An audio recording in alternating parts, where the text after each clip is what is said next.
បងប្អូនចង់បែបសលឿនបងប្អូនត្រូវប្រើជាឈុតចេះបងប្អូនណាជាឈុតយប់មួយថ្ងៃមួយជាមួយនឹងស្លៃជូតមុខនេះបងប្អូន TWG ជាមួយនឹងស្លៃនេះក៏បានដែរ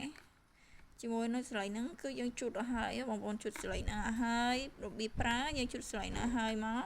ហើយស្លៃនេះជំនួយស្បែកមុខបងប្អូនទាំងអស់គ្នាបានច្រើនដូចជាជួយកម្ចាត់ធូលីដីលើផ្ទៃមុខបងប្អូនអ្នកគ្នាជួយបាត់មុនបាត់ជាប់បងប្អូនអ្នកគ្នាហើយមើលលក្ខណៈថាជំនួយដល់ស្បែកមុខបងប្អូនអ្នកគ្នា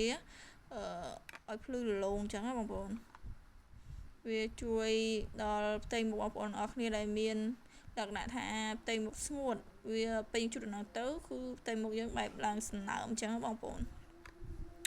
យើងចង់សល់លឿនយើងត្រូវជួយជាមួយនឹងស្លៃជូតមុខនឹងមកតង់ហើយយើងអាចបិទម៉ាស់និ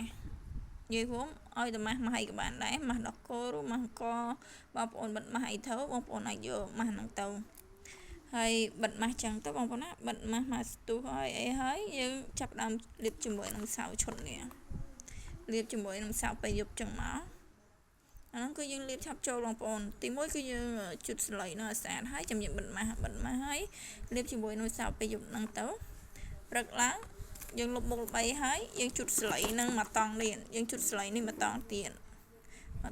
តយើងលាបជាមួយនឹង